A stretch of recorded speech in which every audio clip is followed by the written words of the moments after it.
y vamos a empezar por reflexiones genéticas, o sea, del Génesis, para luego entrar en las profundidades del reino. O sea que vamos a ver todo el panorama del año, digamos, todo el panorama de los orígenes de la raza humana y la historia, para poder tener parámetros que nos faculten para interpretar correctamente las figuras. El Antiguo Testamento es un libro de figuras, entonces hay que interpretarlas e interpretarlas bien, porque si uno las tergiversa va a torcer la doctrina del Nuevo Testamento. Voy a empezar por decir que en reflexiones del Génesis, que Dios hizo 7 etapas de creación, más bien 6. Y en esas 6 etapas creativas se creó todo, inclusive a los humanos. Pero a Adán lo hizo en una octava etapa, en este sentido, que al séptimo día descansó de haber hecho al hombre, o perdón, de haber hecho la creación, pero después de haber creado a los hombres, creó al hombre del jardín. O sea que es una creación extra. La creación séptuple con el descanso es creación de humanos. La octava creación es la creación del hombre del jardín. O sea, el que iba a vivir con él como su semejante. Por ejemplo, en el que creó los mundos, la palabra. No fueron manufacturados por Dios los mundos, sino dice, sea esto y fue, sea lo otro y fue, sea lo otro y fue, fue, fue y fue. No hizo, no formó, pero al hombre lo formó, al humano, no, perdón, al Adán, al humano no, al humano dijo también creado, varón y hembra los creó, no los formó todavía pues, pero cuando hizo a Adán lo formó y cuando hizo a Eva la formó. Hay una buena diferencia. Entonces, cuando Eva, para saltar un poquito, cuando Eva fue madre, formada ya por supuesto, de los hijos a su semejanza, a la semejanza de Adán, entonces fue madre, que eso quiere decir Eva, madre de los que viven. Pero cuando Eva tuvo hijos después de la caída, ya no es madre de los que viven, sino madre de los moribundos, porque empezaron a morir, ¿no? Entonces quiere decir que ha de haber habido algún estirpe viviente. Ese es el primer rapto. No se sabe de ellos, no hay huellas, no, pero noten ustedes, cuando creó a los hombres, les digo que se multiplicaran. ¿Y qué se hicieron los productos? Bueno, los productos de los humanos se extinguieron por involución, por caída, por trabajo satánico. Pero ¿qué de los hijos de Eva a su semejanza cuando no había caído? Ese es el primer rapto. Desaparecieron sin dejar huella para quedarse manteniendo a los hijos moribundos. Porque todos sus hijos, entonces después de la caída, iban a morir, pues. ¿Lo nota? Los hijos que estamos especulando que pudo haber habido antes, no iban a morir, eran vivientes, madre de los vivientes, porque uno está creando hijos a la semejanza de uno, ¿no? Entonces cuando ella tuvo hijos antes de caer, eran a la semejanza de ella y del papá y de papá. Bueno, ¿cómo eran? No eran no caídos, o eran caídos. Entonces eran a la semejanza de los padres, pues. Pero ya caídos, Caín y Abel, que fueron los dos primeros, no los únicos, ellos ya nacieron a la semejanza de los padres caídos. Ya tenían el estigma de la muerte. Esa es la explicación de madre de todos los vivientes. Yo puse aquí, en mi Biblia puse, antes de la caída, madre de los vivientes. Al caer, madre de los moribundos. Estaba creando hijos para morir, pues. Quiere decir que al nacer los hijos de los Adanes caídos, estaban naciendo ya para morir, estaban muriendo ya, a menos que sucediera algo, a menos que sucediera el segundo rapto, Enoc. Ahora note usted, tampoco de Enoc se habla mucho ni cómo se fue, ni que solo desapareció, pero dice que se fue con Dios y no habla de muerte. Entonces es un rapto de vivos. Ahora note usted, los hijos de Enoc eran de la simiente setita. Y sin embargo, no se fueron en el rapto. No estoy hablando solo de Matusalén, estoy hablando de los hijos. Porque tuvo hijos e hijas. Enoc. Y solo él se fue. Nota que hay hijos de Dios a lo Enoc. Y hay hijos de Dios a los hijos de Enoc. Ahora, note usted, el único que de Enoc y su simiente que no murió es Enoc. Y se fue con Dios. Los otros, si murieron en orden, se fueron con el Señor, pero por muerte. O sea que no tiene que ver la herencia eterna con la muerte física. Por eso la muerte física no cambia nada. Ni para los que mueren en Cristo, ni para los que mueren fuera de Cristo. La muerte no hace nada, porque todos se van a levantar. Unos para muerte eterna y otros para vida eterna. Vivos o resucitados. O sea, entonces van a ver Enoc y van a ver como los hijos de Enoc. Bien claro. Vaya anotando las preguntas.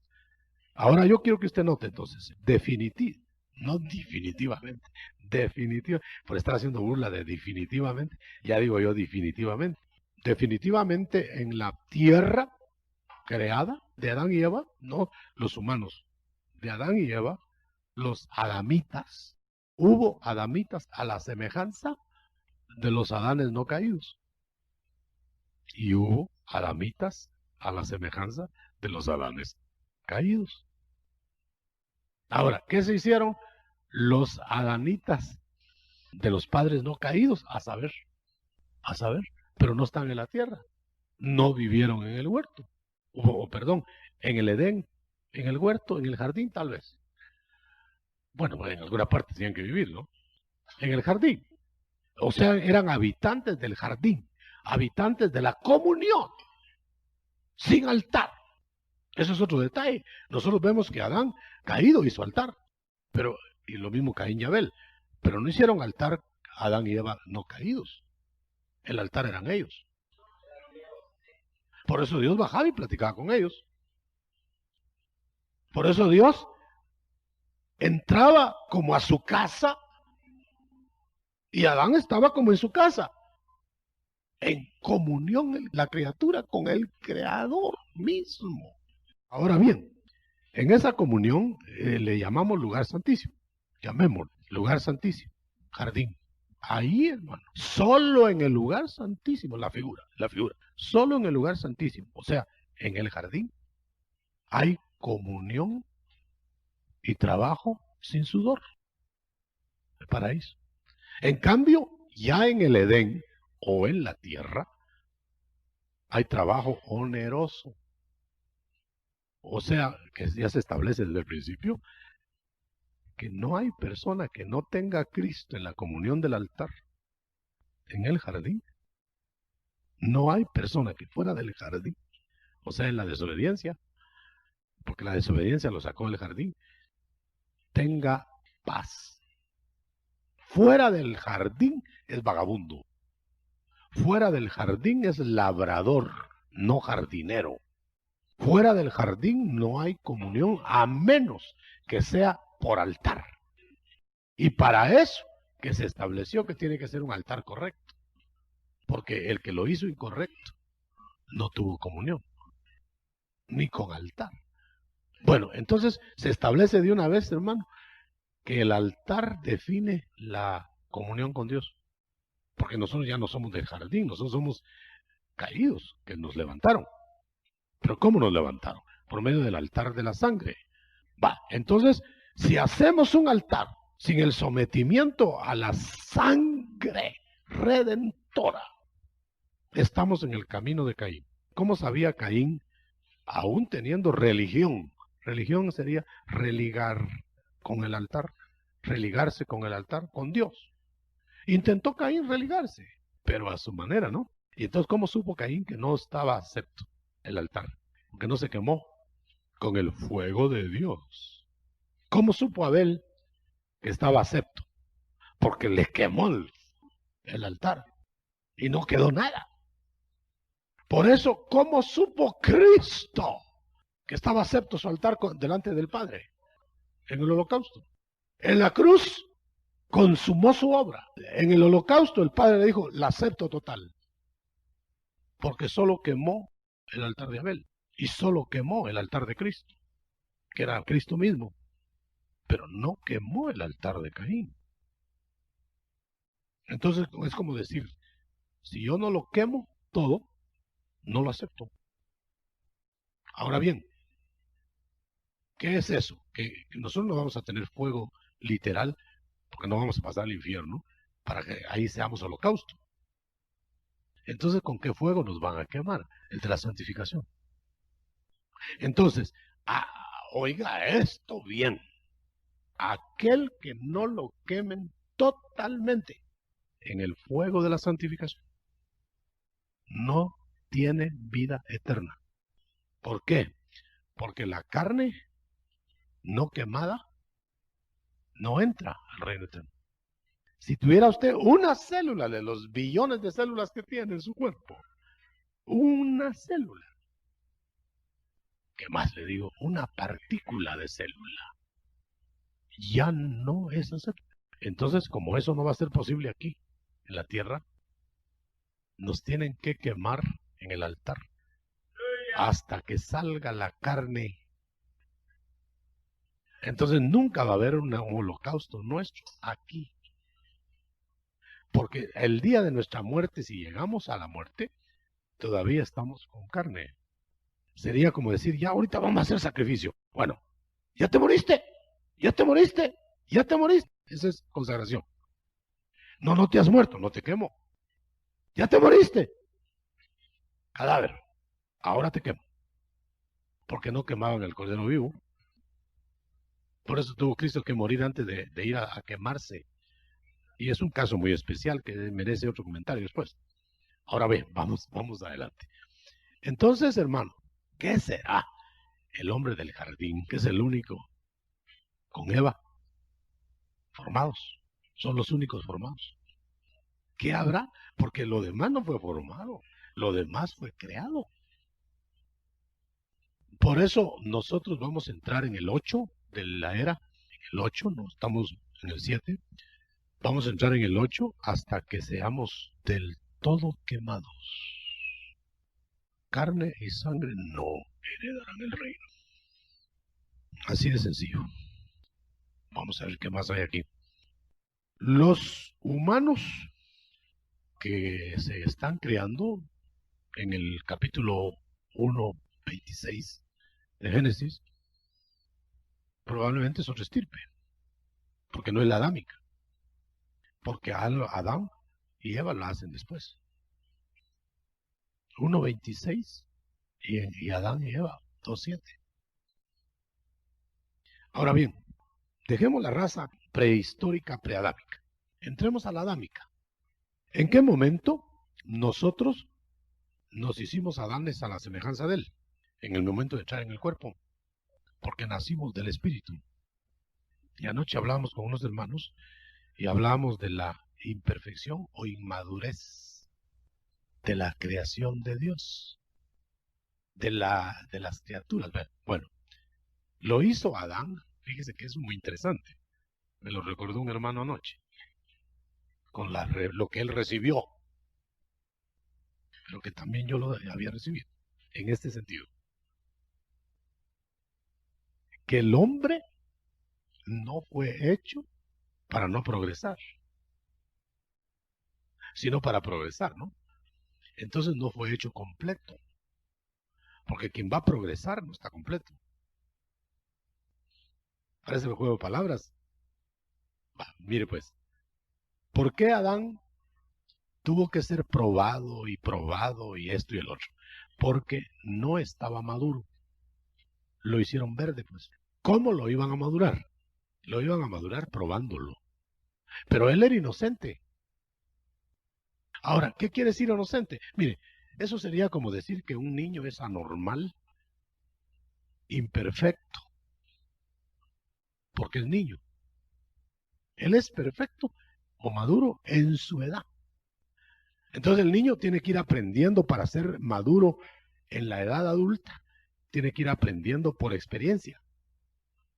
Entonces el hecho que un niño toque una llama y se quema, no es que sea defectuoso, sino inocente.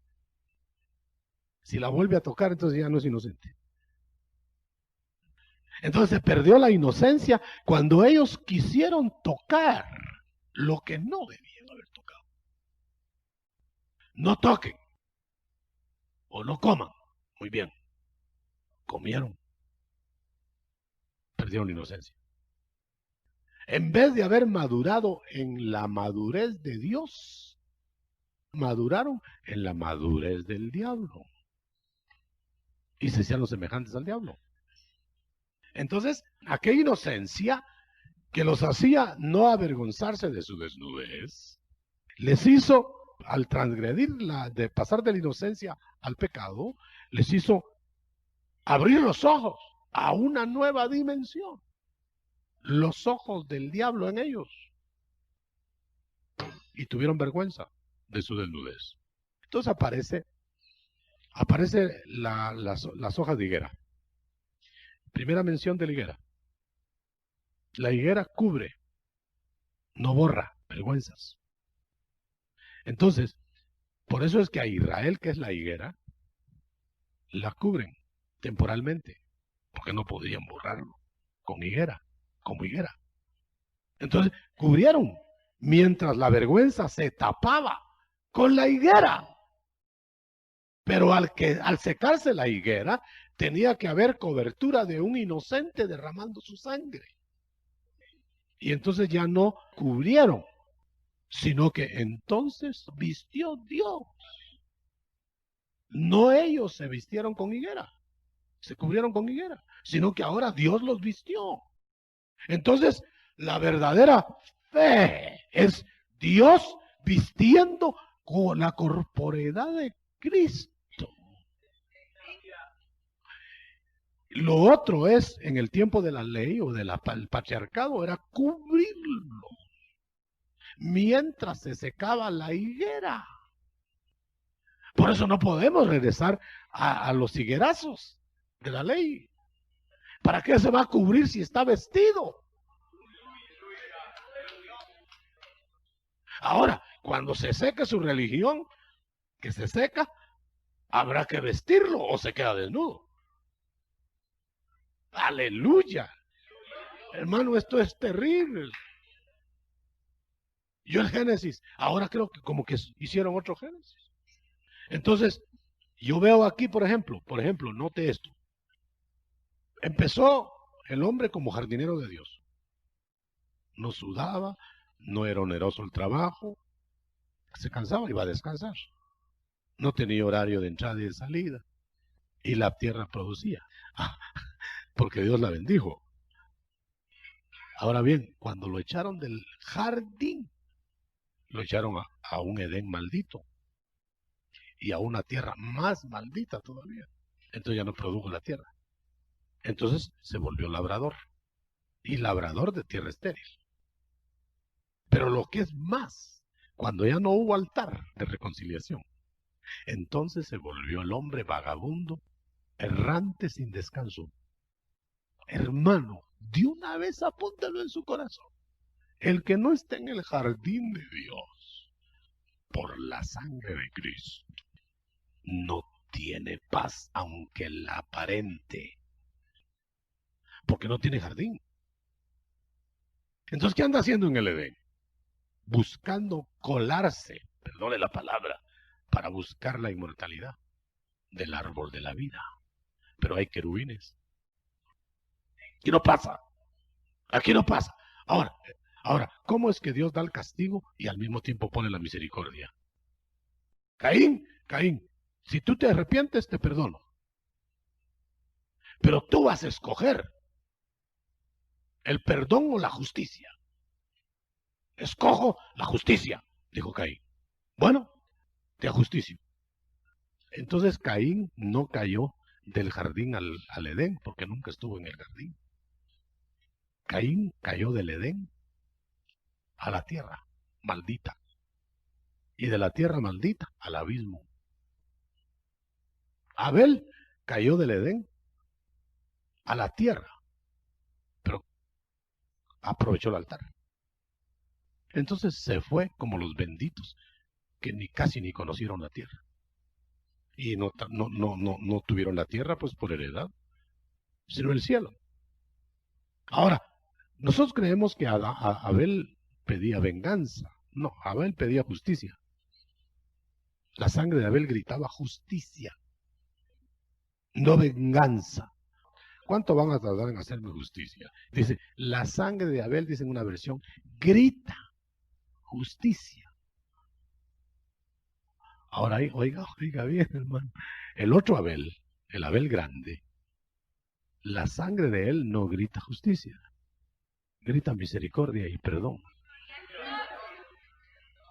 Por eso, hasta el más vil pecador que caiga en ese pecado, de los del huerto, me refiero, de los del Edén, no de los del mundo, los del Edén, ellos escogen su condenación o su perdón. Por eso no hay gente que Dios la condene. Dios hace los trámites de su condenación que él buscó. ¿Por qué? Porque el libre albedrío en Caín lo dejó, voy a leerlo, lo dejó, oiga usted, oiga esto, lo dejó, como él llevó de su cosecha al altar y el otro llevó de lo que Dios le había ordenado. Entonces, cuando habla en el 4:7 de Génesis, tú podrías levantar la cara si haces lo bueno, Caín, óigalo. Pero si no te arrepientes, el pecado, que es una fiera que te acecha, estamos hablando de un hombre del Edén, no del jardín, pero del Edén, porque ya estaba caído en el Edén. Cayó en el Edén. En el Edén hacían el altar. Porque Adán primero lo sacaron, Adán y Eva, lo sacaron del jardín al Edén. Pero para que no comiera del árbol de la vida que estaba en acceso en el jardín. En el jardín pusieron querubines para que no entrara otra vez al jardín. O sea que ellos cayeron por un tiempo del jardín al Edén. Pero no se sostuvieron ahí, sino del Edén a la tierra. ¿Por qué los mandaron a la tierra, Adán y Eva? Porque se tenían que volver tierra. Y no se podían volver tierra en el Edén, porque esa era tierra aparte. Cuando digo volverse tierra es morirse, pues. Al polvo eres y al polvo tornarás. Te voy a tirar a la tierra. Ahí te vas a hacer polvo otra vez. Porque de ahí lo sacó. No dice, del polvo te tomé y al polvo te volverás. A menos, sin retorno, pues, a menos que hagas altar. Bueno, pues el altar. Porque ahora no aspiramos nosotros, Señor, yo quiero que me mantengas en el jardín, si en el jardín solo estuvieran los inocentes. Y que yo sepa, ni usted ni yo somos inocentes. Entonces estamos en el Edén. Si tenemos altar y nos mantenemos, si no, a la tierra. Y si ahí no te arrepientes, al abismo. Ese es el orden. Por eso en el atrio del templo o del tabernáculo, cualquiera pasaba. Pero no en el lugar santo, ni menos en el lugar santísimo. Entonces, no, ya ve usted que en el jardín no estuvo cualquiera. En el Edén ya hubo más. En la tierra todos. Cuando nació Set, la mejor versión dice, me dieron otra simiente. Y entonces no es casualidad que diga que hasta ahí se empezó a adorar a Dios. ¿Desde cuándo? Desde que lo adoraban en el jardín. Hasta con Set se volvió a adorar. No a entrar en perdón, porque el perdón entraba en el altar, como Abel. Pero la adoración empezó con Set. Quiere decir que la adoración es producto no solo del altar, sino del altar y del holocausto. Entonces el que no están haciendo en el holocausto, la adoración es falsa, hipócrita. Porque está diciendo, gracias Señor, estoy bien contigo, y está mal. El gozo Porque le tira los zapatos para un lado y para otro. No. Puede estar hecho un ovillo alguien en una mesa, en una silla ahí, y está más gozoso que se está tirando los zapatos. Y yo sospecho mucho que el que tira los zapatos se está exhibiendo. Porque el que no es capaz de tener comunión en lo privado, cuando nadie lo mira, ni la mujer, no tiene derecho de hacer payasadas en la iglesia. El que no es capaz de adorar a los set, solo, en lo secreto, lo que hace en público es propaganda, show. Así de sencillo, hermano. Así que no es asunto de balancearse ahí, balancear las caderas. Es asunto de que ese balanceo sea producto de la adoración del Espíritu.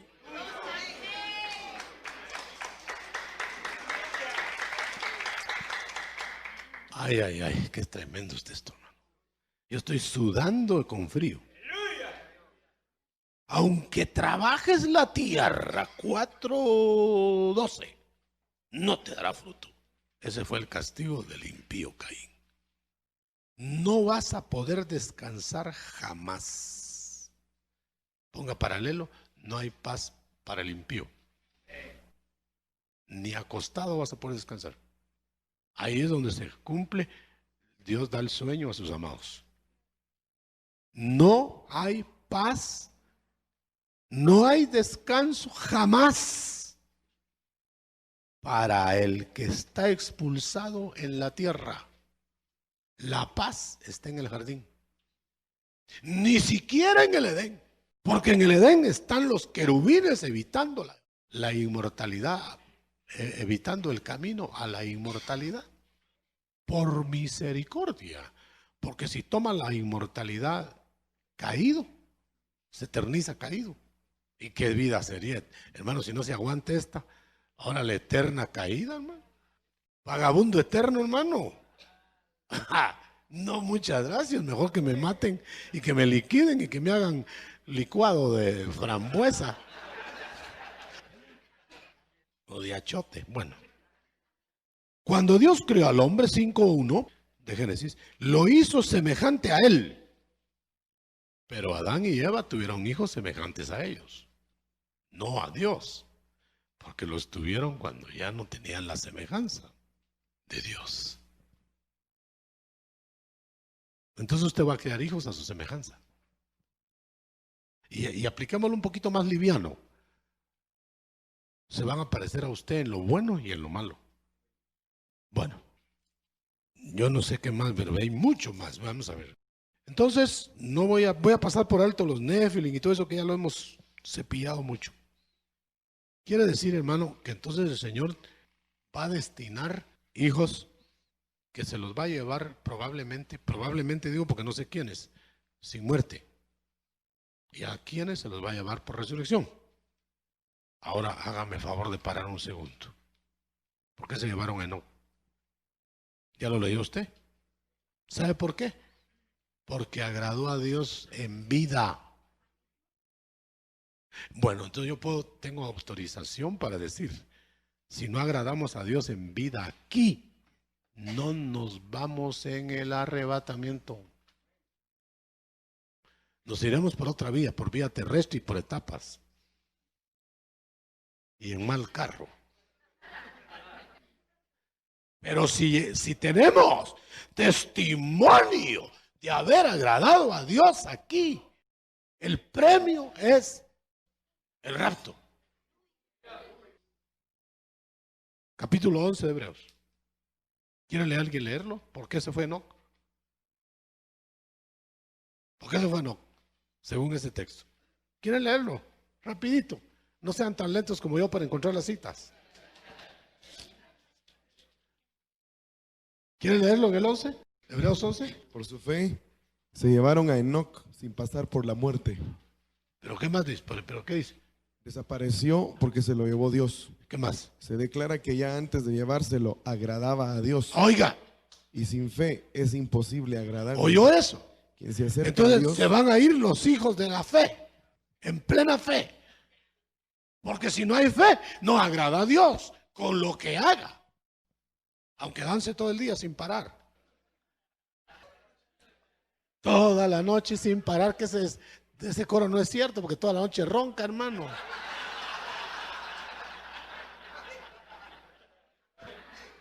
Hay que arreglar los coros. Vaya, ahora note, digámoslo de una vez. Si no agradamos a Dios en la fe, no en lo que hagamos, en la fe. Porque sin fe no lo podemos agradar, no importa qué hagamos. Entonces, si no le agradamos en la fe, según lo que acaba de leer mi hermano, no se va en el rapto. No digo que no va a ser salvo, que no se va sin ver muerte. Porque los otros hijos de Enoc han de haber agradado a Dios en alguna vez más adelante, pero se tuvieron que morir y tendrán que ser resucitados. Salvos como Enoc, pero no en la misma dimensión, ni en la misma ruta. Así de sencillo. Tan salvo era Eliseo como Elías, pero no en la misma ruta. Eliseo peleó con los osos, los dos osos. Elías no. Eliseo recorrió el camino de las burlas de los apóstatas del último tiempo, en figura. Elías no. Elías quemaba a sus enemigos con fuego de Dios. Porque el ministerio a lo Elías, cuando regresemos con él, va a ser ese. Vamos a fundir a los enemigos. Pero Eliseo no los fundía así. Le gritaron calvo todo el día, hermano, y el pobre era calvo. O sea que lo herían con la verdad todos los días. Es cierto, Dios destruyó a los 42 muchachos que se burlaban de Eliseo, pero no protegió en ese sentido a Eliseo. O sea que vamos a aguantar, van a aguantar los que se queden, las burlas, y los van a vapulear y todo lo que quieran, aunque después les va a caer el palo a los otros. Pero ¿por qué no sucedió lo mismo con Elías? Y usted sabe que el ministerio a lo Elías será al final, con la figura de Juan, el Bautista. Bueno, ay caramba. La fiera, o sea el cuerpo de pecado, la fiera que nos acecha adentro, la ley del pecado, es una fiera que está esperando el momento de caerte encima. No importa que seas del jardín, pero que te hayan echado, pues. Porque la fiera atacó, la fiera estaba afuera, atacando a Adán y a Eva, porque ya dijimos que eran inocentes, ¿no? Entonces no lo atacaron desde adentro. La fiera lo atacó desde afuera. Pero ya caídos, la fiera se metió. Entonces, eso es para probarle a usted lo siguiente, hermano. Usted y yo tenemos una fiera adentro. Hasta que la echen en el holocausto final. Tenemos un Ismael adentro junto con un Isaac. Ahora bien, si tenemos esa fiera, yo no estoy hablando de inconversos. Apliquemos lo que le dijeron a Caín, que tampoco era inconverso, Caín era impío. En ese estado, en ese momento, le dijeron lo siguiente: oye, impíazo de Caín, si tú te arrepientes, vas a dominar la fiera. Si tú no te arrepientes, la fiera te va a dominar. Hermano, el creyente que no se sujeta y se vuelve cada vez a Dios, lo acecha y lo desgarra la fiera, porque la fiera no tiene religión. No la va a apaciguar esa fiera usted recitándole el credo. Creo en Dios Padre Todopoderoso. Usted ha hecho una piltrafa.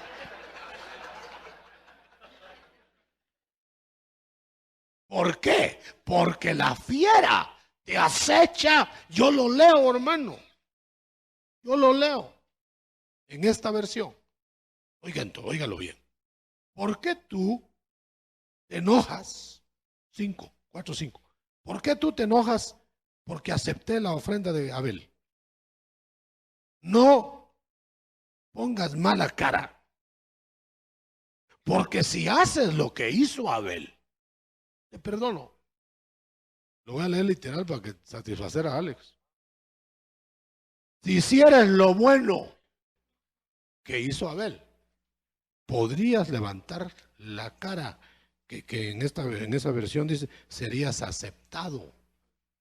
Si te arrepintieras y me pidieras perdón como Abel, porque Abel era caído también, yo te acepto como acepté a Abel.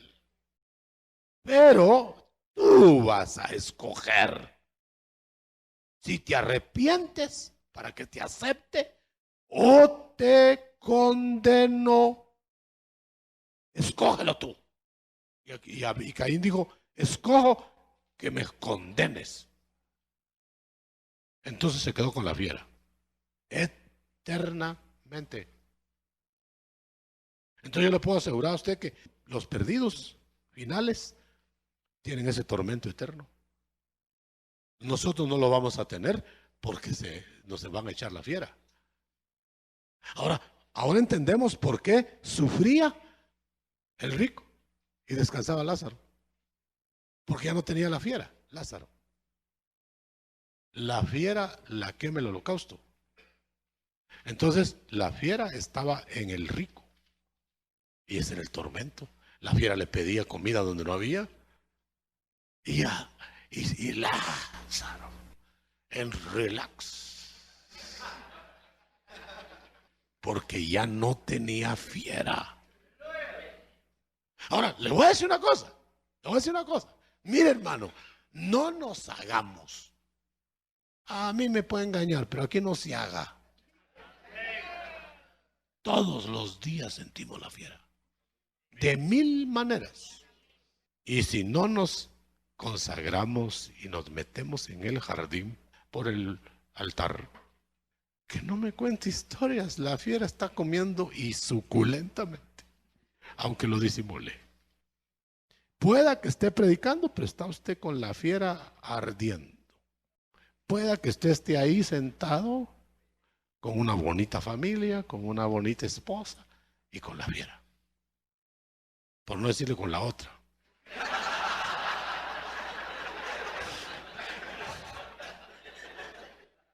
Esa es la otra fiera, pero esa es la de afuera.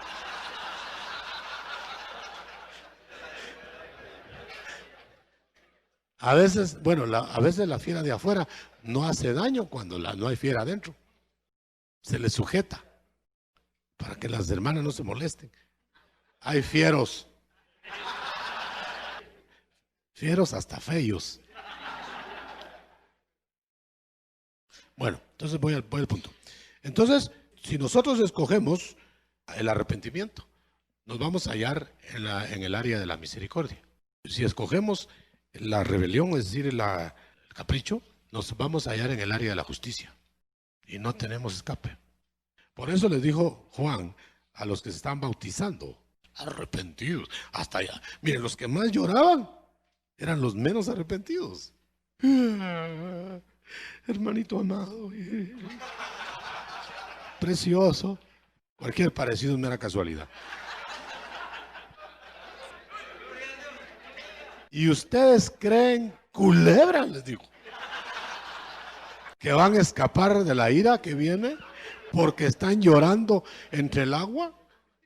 Y ustedes creen, víboras, ya otro título, que escaparán a la ira venidera sin frutos de arrepentimiento.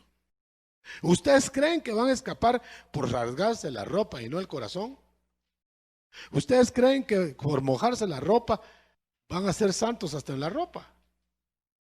Serán pecadores mojados. Entonces, hermanos, no es lo que se ve, es lo que hay. Ni siquiera conocimiento. Porque Luzbel conocía más que todos nosotros juntos de Dios. Nosotros no conocemos todavía los secretos que conoció Luzbel, pero no se salvó. O sea que no salva el conocimiento. Qué tremendo, hermano.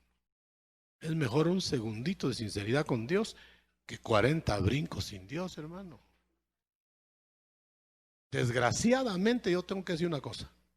Ojalá no se tome como algo general. La gente más ferviente, entre comillas, en las exterioridades, es la gente más ruina. Yo lo digo por lo que yo he visto en 30 años. Y una persona me dijo una vez, ya se fijó, hermano, me dijo, cuando vio toda la tanatada de gente que estaba danzando. Me dijo, ya se fijó, hermano, que los que más danzan son los más pecadores. Son los de peor testimonio. Y yo me quedé. Ella estaba mirando más de lo que yo estaba mirando. Yo no me opongo a la libertad, la alabanza y la danza. Usted lo sabe. Pero tampoco voy a ser tan ingenuo de creer que por brincar se va a salvar uno, ¿no? O que eso es el gozo. Mejor si el gozo lo expresamos, pero el del espíritu. Porque el otro lo expresan mejor en el estadio. El otro gozo. No va a estar mi espíritu en el hombre para siempre. Yo lo voy a parafrasear 6:3. Lo voy a parafrasear. No voy a dejar mi espíritu siempre adentro del hombre. Lo voy a decir de otro modo. Yo voy a quitar el espíritu a los que voy a condenar. Y se los voy a quitar a muchos en vida. Porque no es el Espíritu Santo, es el espíritu humano, el soplo. Entonces se quedan al quitarles el espíritu. Por eso dicen, no dejaré mi espíritu para siempre con el hombre adentro. Se lo puedo quitar. Y que alguien dirá, bueno, pero si se le quita el espíritu se muere. No, no, no. Se queda alma viviente. Se quedan como hombres psíquicos. Perdone, se lo voy a decir de otra manera. Se quedan hombres animales, guiados por instintos, guiados por un alma desprogramada, pero ya no por el espíritu. Porque se perdió la comunión con Dios, porque al no haber espíritu, no hay comunión. Entonces, esos son los que dice la Biblia, deja que esos muertos entierren a sus cadáveres. No puede un cadáver enterrar otro cadáver. Son muertos sin espíritu, vivo. No hay espíritu. Entonces, en algunos está muerto. Que para el caso es lo mismo, pero todavía hay esperanza. Pero cuando lo quitan ya no hay regreso. Esos son los que dice la Biblia, que hay gentes, Judas, hay gentes Judas, en el libro de Judas dice, hay gentes que ya son ahora 2 veces muertos. Ya se murieron 2 veces, dice. Entonces ellos no regresan, porque al que Dios no, al habitante de la tierra, vamos a ver, yo lo noté aquí y se me escapó, pero lo voy a decir, al que Dios no le devuelva su espíritu, perece para siempre. Entonces, los que van a estar resucitando, les va a ir devolviendo el espíritu. Y tienen vida eterna. Pero a los que no les devuelve el espíritu, solo les va a devolver el alma al cuerpo. Y los destruye en el infierno. Por eso, hay una Biblia por allá anotada, muy mala. Y dice, no, dice, la salvación está segura. En la nota, porque por eso decía, no se puede ir el espíritu. Por eso decía David, no quites tu Espíritu Santo, Señor, de mí. Pero ¿quién le ha dicho a ese señor en esa nota que David tenía el Espíritu Santo adentro? Entonces no estaba hablando de que le quitaran el espíritu que tenía, sino santo que tenía, sino el espíritu humano. Porque él vio cuando le quitaron el espíritu humano a Saúl y ya no regresó hasta que se suicidó. O sea, que David dijo, Señor, yo pequé peor que Saúl, pero no quites tu espíritu, tu soplo de mí. porque yo sé qué pasa, Señor. Y no se lo quitó. Y tuvo lugar el arrepentimiento. Saúl no se lo devolvió. Y no tuvo lugar el arrepentimiento. Por eso clamaba: haz lo que quieras, Señor, castígame 4 tantos. Destruye lo que tengas que destruir, pero no me quites el espíritu. No me hagas animal, que ya no puedo volver a ser hombre. Gloria a Dios. Vamos a dar lugar a preguntas, pero solo déjeme decir esto. Los que siguen el camino de Caín tienen religión de parra, de ojo de hijo, higuera. Ni siquiera de la higuera cubrió a Caín, pero le ofrecieron vestirlo con el cordero, y se negó. Abel dijo: tráeme mi vestido, Señor. Se lo puso y lo mataron. Caín no se lo puso y lo dejaron viviente para que sufriera. Y después transgredió otra vez la ley de Dios de no volver a la tierra y lo mataron. Pero a él no lo mataron, a él lo hicieron perecer. O sea, que los que se acomoden a arreglar la tierra, ¿cómo caí? Es porque perdieron la otra. Dice: bueno, si me voy a quedar a vivir aquí, voy a arreglar mi tierra, ¿va? Y se acomoda y le pone ahí nombres a sus tierras, como que va a ser eterno. Se acomoda aquí porque perdió a lo otro. El que ganó lo otro, esto de aquí es para mientras. Que lo aproveche, que lo disfrute, pero que sepa que es para mientras. Y que ponga altar encima de todos sus chunches.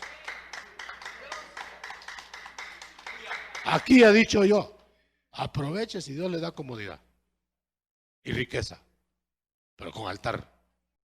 Si lo hace sin altar, va a ir a parar a Sodoma, lo va a perder todo, porque lo que hace habilitar la riqueza es el altar. Es la sal de la tortilla para que se la pueda comer. Ahora decir que no queremos tortilla, peor aquí, hermano. Claro que queremos tortilla. Y no importa, lo que le guste, pero con el sabor, porque todo lo que va a tener sabor será salado con sal. Lo dice el Nuevo Testamento. Lo que usted tome sin sal, coma sin sal. ¿Para qué? Comer cartón. Sin apetito no come. Entonces, la bendición que prediqué el domingo, la bendición de Abraham, tenía sabor porque tenía altar. La riqueza, la prosperidad. La prosperidad de Lot no tenía sabor porque no tenía altar. Entonces, dije el domingo, se puede ser próspero sin comunión con Dios, como Lot. ¿Quién dice? La prosperidad es el signo indicativo de estar bien con Dios. Sí, muy bien estaba Lot. Y tenía tanta riqueza como Abraham, si no cabían los dos. De este lado decía Abraham: yo tengo riqueza, Lot, yo no te estoy envidiando. Yo también tengo, Abraham. Tan bendecido estás tú como estoy yo. Mañana. Estaba bendecido aquel, a pesar de su riqueza. Y estaba desgraciado a pesar de su riqueza. Hay gente tan rica que solo oro tiene. Y hablábamos el domingo en la noche del oro puro y del oro impuro. ¿Se acuerdan? Dice el mensaje de la Odisea. Dice: yo te aconsejo que compres de mí oro puro, refinado en fuego, y no del otro, porque el otro es impuro, te va a alejar de mi comunión. El otro oro, no, porque si no le hubieran quitado la riqueza a Abraham para bendecirlo, y creo que para Lot hubiera sido mejor que le hubieran quitado antes de cuando se la quitaron la riqueza, porque fue lo que lo maldijo. Pero no fue la riqueza lo que lo maldijo, fue la falta de altar. Lo que tengas, hermano, materialmente hablando, ponle altar y tendrás dicha aquí y dicha allá. Desgraciado llegó Lot, hermano, al reino. O va a llegar, no sé si todavía está caminando el pobre. Va a llegar salvo, hasta con hoyos de la quemada de la camiseta, hermano, porque salió escapado en la chamusca. Vaya, pero salvo, ¿no? Pero ¿cómo llegó el otro? Abraham, rico aquí y rico allá. ¿Acaso le dijeron, Abraham, ¿y por qué fuiste rico? Porque lo bendijo Dios. Y no iba a ser rico solo para ver la riqueza, saborearla. Pero si solo lo hubiera saboreado y bota al altar, lo quiebran, hermano. Dejémoslo establecido, y termino. Riqueza con altar, date gusto, hermano. Zambúllete 7 veces. Pero lee la vida de Abraham. En donde quiera que paraba, altar. Era lo primero, altar, altar, altar. Y la riqueza le abundaba. Ahora le voy a decir una cosa. Si usted lee, perdón, le voy a ampliar eso. Si usted lee la vida de Abraham en Génesis, y usted lee la historia de Abraham en el capítulo 7 de los Hechos, en el discurso de Esteban, usted va a encontrar que Abraham no salió rico de Ur, porque ni siquiera salió él con el llamado de Ur, salió su papá.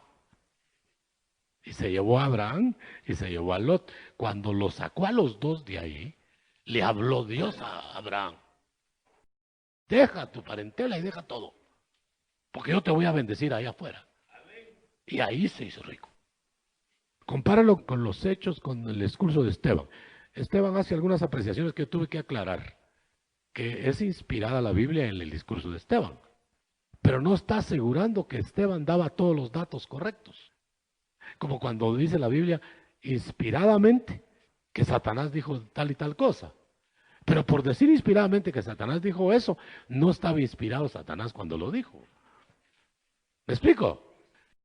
Entonces da la impresión en el discurso de Esteban que Abraham sacó la riqueza de Ur, pero en el Génesis dice que lo bendijo en Aram. Y lo bendijo cuando se desprendió de su padre, cuando se murió su padre, porque la orden era dejar parentela para bendecirlo. Y la prueba está que cuando iba de camino tuvo hambre y se fue a Egipto, entonces no estaba tan pudiente. Hay que deducir, hermano, un millonario va a tener hambre un día, hasta que se le acabe la riqueza. Entonces, ¿por qué por hambre bajó a Egipto? Porque todavía no tenía todos los medios. Lo prosperó Dios y lo terminó de prosperar cuando dejó Egipto. Y entonces, dice, volvió a donde había hecho altar.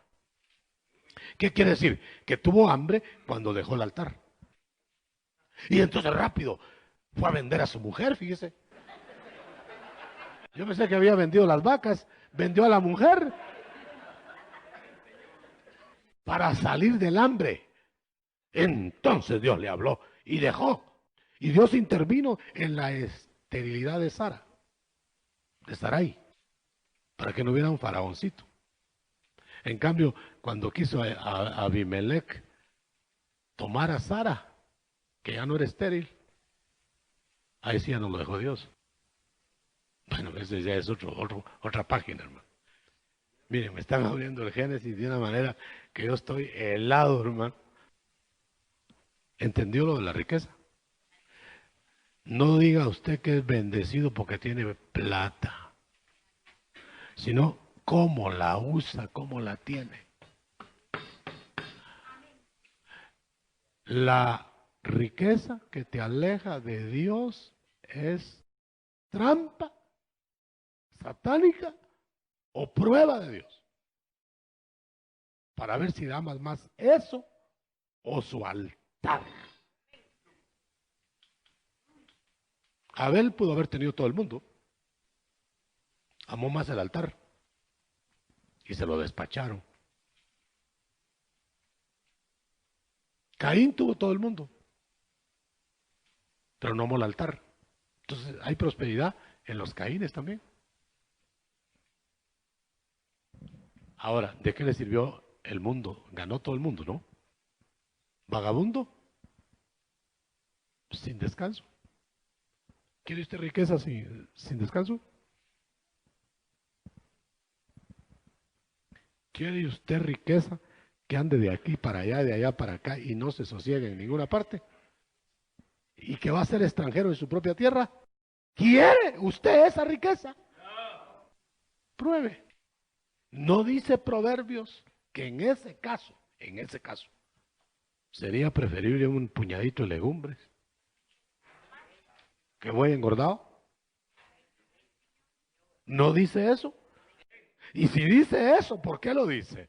No porque sea malo el buey engordado, es sabroso, sino porque sería preferible perder la prosperidad material si eso te va a negar la prosperidad espiritual. Le pone el sello Juan, el apóstol. Yo quiero que prosperes en todo lo que hagas, prosperidad material, pero que vaya a la par de la prosperidad de tu alma. Porque si no, cojeas, te va a aniquilar esa riqueza, te va a manejar. ¿Cuál? Sí. Si tu alma está próspera, que la riqueza te aproveche, mijo. Si tu alma no está próspera, mejor deja la riqueza porque seguramente ya le pusiste los dos ojos a eso y tu alma está seca. Pero si estás próspero espiritual, Dios quiere por boca de Juan que prosperes en todo.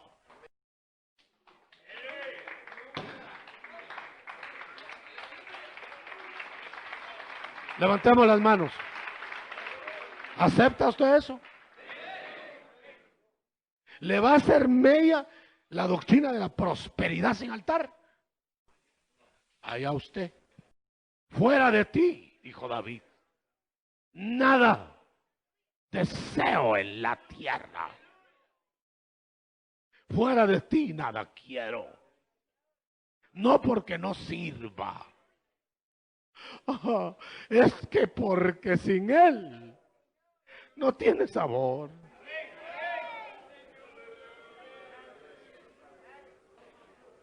¿Acaso tiene sabor la vida sin Cristo?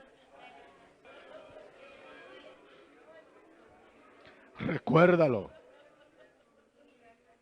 Sin Cristo éramos vagabundos, sin sentido.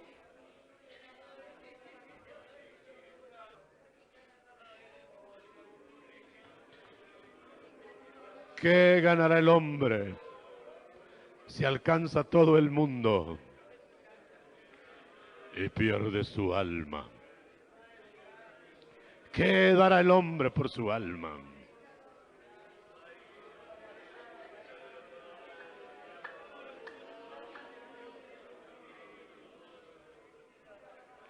Mejor que gane el alma, el reino, aunque no tenga petate donde caer. Si eso le va a estorbar, si el colchón le va a estorbar, aunque sea un petate,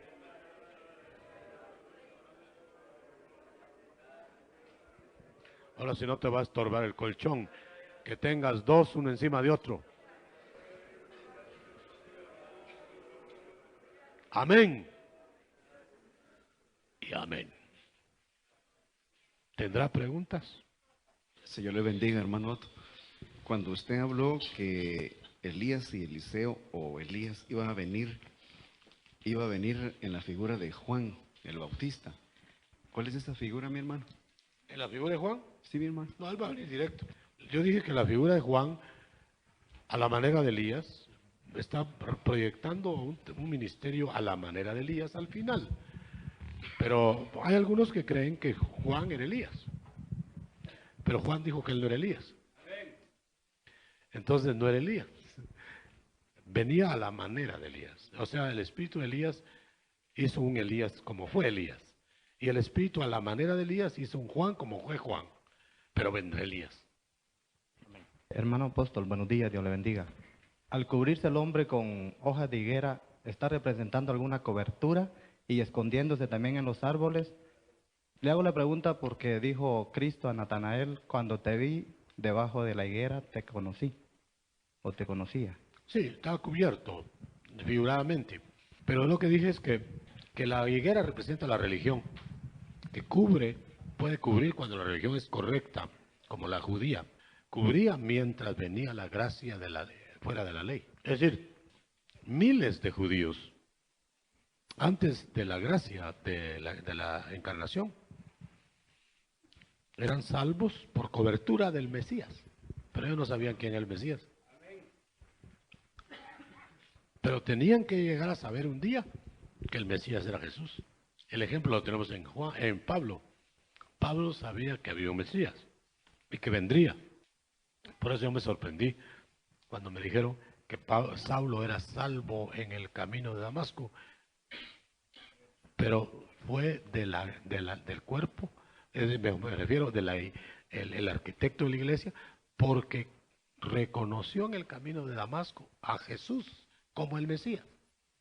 Pero no lo salvó eso, porque ya estaba salvo creyendo en el Mesías, como se salvaron en el Antiguo Testamento. En el Antiguo Testamento no sabían que el Mesías era Jesús, pero sabían y creían en un Mesías. Ellos decían, bueno, ¿cómo irá a ser el Mesías? Pero estaban matando un cordero. Entonces deberían de haber entendido que iba a ser uno que iba a morir, que iba a derramar su sangre, pero no necesariamente lo tenían que entender para ser salvos. Solo lo creían. Pero toda esa gente está cubierta, no está borrada de pecados, lo del Antiguo Testamento. Están esperando que cuando vean a Mesías, Jesús les borre los pecados. Por eso dice que serán hijos a la resurrección. Entonces, por ejemplo, ¿por qué no se salvó Cornelio reconociendo que había un Mesías? No, ya había sido declarado el Hijo, Jesús. Entonces lo mandaron a Jesús por medio de Pedro. Pero ¿por qué no hicieron así con David o con Daniel? Porque no había venido. Entonces aquellos están cubiertos con la higuera, estos borrados con la sangre de Cristo. Aquellos cubiertos, diríamos, con la sangre de los corderos, porque los corderos no lavaban pecados. Pero hoy estamos cubiertos y lavados por la sangre, no de los corderos, porque no derramamos sangre de corderos, del cordero. Aleluya. Hermano apóstol, Dios le bendiga. En cuanto a Nabucodonosor, le quitaron el espíritu. Bueno, ese es un caso de un impío que al quitarle el espíritu lo volvieron animal. Era una figuración. Pero todos los impíos van a morir sin espíritu. Van a perecer sin espíritu. Ahí la figura es un poquito difícil de interpretar a la luz de lo que estamos viendo, porque ya ven que volvió otra vez a ser hombre. Hermano, que Dios le bendiga.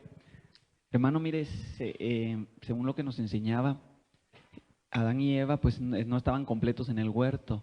¿Será posible de que en ese desarrollo ellos algún día iban a tener acceso al árbol de la vida, al árbol, perdón, de la ciencia del bien y del mal? Claro, si esa era la propuesta, era que si ellos pasaban la prueba, les daban el acceso. Pero mientras estaban en prueba, no tenían el acceso, más que al árbol de la vida, porque por eso es que estaban vivos. Pero cuando ya entró el obstáculo de la espada del querubín, entonces ya no pudieron quedarse vivos. ¿Me explico, verdad? Entonces, de todas maneras, no le devolvieron a Adán, no le devolvieron el paraíso, pero se lo van a devolver el verdadero paraíso. Entonces, va a volver a entrar, aunque no al mismo jardín. O a lo mejor es el mismo, pero lo van a sacar nuevo, ¿no? Vale. Entonces va a entrar al jardín porque el altar se lo permitió. De la misma manera que Moisés no entró a Canaán por la ley, se quedó en el monte Abarim, pero por la gracia entró al monte alto en la transfiguración. La gracia nos lleva a donde no nos lleva la ley, A Moisés no lo destituyeron de Canaán. No le permitieron entrar a Canaán por la ley, porque la transgredió. O sea, la ley lo condenó, pero la gracia lo llevó a Canaán. Amén. Hermano Otto, Dios le bendiga. Gracias. Cuando usted hablaba de la fiera que hay dentro del hombre o de nosotros, ¿podríamos llamarle a esa fiera la concupiscencia, hermano? No, Como dice la concupiscencia Santiago. es un producto de la fiera. No, la fiera es el cuerpo de pecado, lo que nos permite pecar todavía. La lujuria, ¿cómo que dijiste? Concupiscencia. La concupiscencia es una fase, hay miles. Hermano apóstol, Dios le bendiga. Gracias a Dios por la Gracias. abundancia de palabras reveladas que el Señor nos está otorgando. Y yo tengo una pregunta. Con respecto a un apóstata irreversible, se supone que es una persona que ha disfrutado del don celestial y que tuvo acceso a los poderes del siglo venidero, pero que devolvió la fe. ¿Será que a una persona de estas se le puede quitar el Espíritu de Cristo y el Espíritu Santo y aún el Espíritu humano? No, porque entonces se liquida aquí, ¿no? No, lo que le quitarían para que ya fuera irreversible sería el espíritu humano. Ahora, si no le quitan el espíritu humano, también puede ser irreversible si persiste en su necedad, con espíritu humano, que lo va a perder al morirse. Se va a ir, dijimos ya la otra vez, que definitivamente el espíritu humano se va en los inconversos a Dios para que lo juzgue. En los cristianos se va a Jesús, al Cristo, para que lo proteja. Entonces, el que va a devolver el Espíritu es Jesús, es Cristo. El Padre no lo devuelve, lo juzga. Entonces, si lo devuelve, son los que van a resucitar con los muertos. Por favor, fíjense bien lo que estoy diciendo. Porque los que les va a devolver Jesús, el Espíritu, van a levantarse de entre los muertos. Por eso Pablo decía, la mejor resurrección es la que yo quiero, dice, no la de los muertos. Porque esa ya, yo sé que me voy a levantar con los muertos. Porque Pablo no negaba la resurrección, pues. Yo me voy a levantar con los muertos, Señor, pero yo quiero la otra, la mejor. O sea, la que se levante, la que me levante yo de entre los muertos, sea solo o con los que se van a levantar de entre los muertos. Yo creo que ya me perdí en la respuesta, pero noten una cosa, Pablo, si se fue sin ver muerte, alcanzó la mejor resurrección, aunque en la medida individual. Si se levantará entre los muertos, de entre los muertos, alcanzó la mejor también. Pero si se levanta con los muertos, va a ser salvo como por fuego, nada más aquel que lo alcance. Por eso los que se levantan con los muertos, por eso Cristo reveló eso en la transfiguración. No le digan a nadie esto del reino que viene, hasta que yo resucite de entre los muertos. Y se quedaron perplejos los discípulos, hermano. Nosotros no nos quedamos perplejos porque ya sabemos. Pero oíste Pedro, oíste Juan. Mira, dijo de entre los muertos. ¿Y qué es esa resurrección? Él estaba hablando de la resurrección semejante a la de él. Cristo no se levantó con los muertos, se levantó de entre.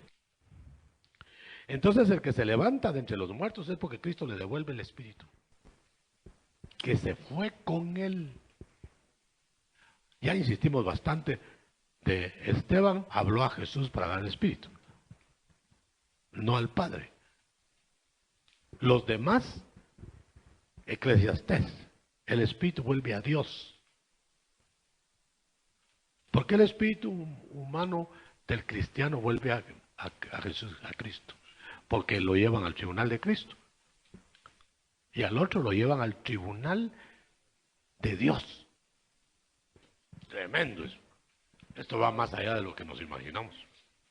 Hermano apóstol, ¿no será, mi hermano, que No será. el cristiano que peca deliberadamente, el Señor le quita el espíritu humano y vuelve a ser como un animal nuevamente?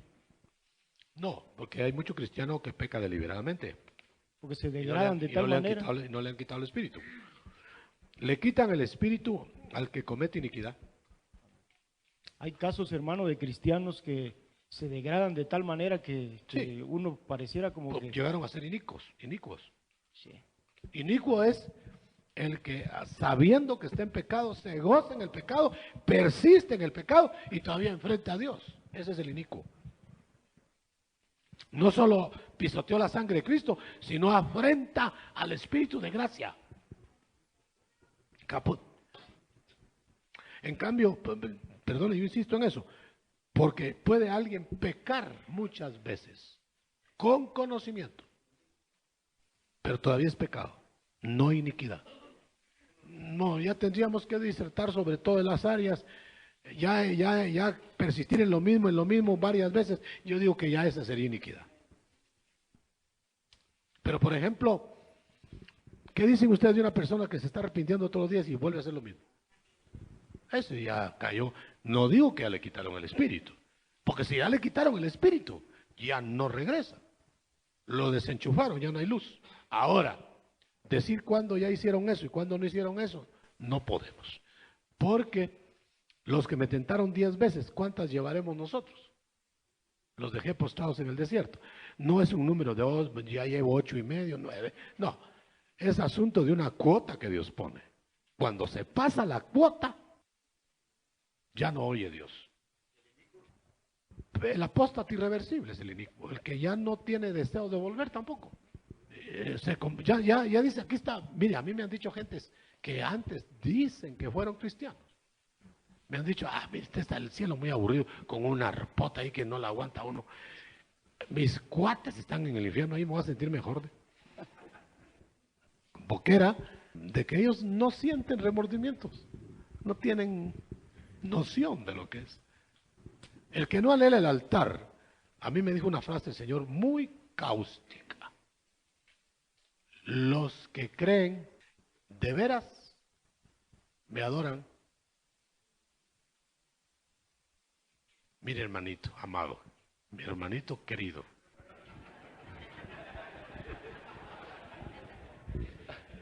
haga cuentas. ¿Nunca ha adorado a Dios? Mire, hermano, si hace cuentas y no tiene usted ni memoria de haber adorado a Dios a solas, pregúntese quién tiene adentro. Porque puede pasar unos valles y temporadas, lo que sea, ¿no? Pero usted debe tener en la memoria que si cree de veras en Dios, lo adora. Con una llorada, con una, qué sé yo, cómo, pero lo adora. Pero si usted nunca ha podido adorar a Dios, no le han aceptado el sacrificio del altar, como a Caín. ¿Cómo podía regocijarse Caín si estaba como todos los diablos? ¿Cómo podía regocijarse en el altar si no tenía fuego? Digo, fuego de Dios. ¿Y cómo no podía regocijarse Abel si el fuego de Dios había dejado solo las piedras? Las piedras del altar. Claro, van a haber payasos. En el altar de... tanto como se regocijaban los otros sin fuego. Solo permítame esa comparación. ¿Se acuerda usted que dice que brincaban, se herían, saltaban, brincaban, racatacata, bueno, matracas y todo? Ahora, óigame bien, pero no había fuego.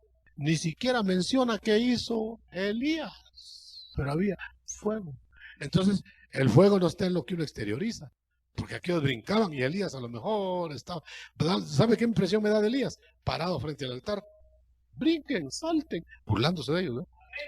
Y él tranquilo, porque ahora miren, dijo, y ya cayó el fuego. Yo no creo que Elías se haya quedado sentado. Cuando vio el fuego, adoró.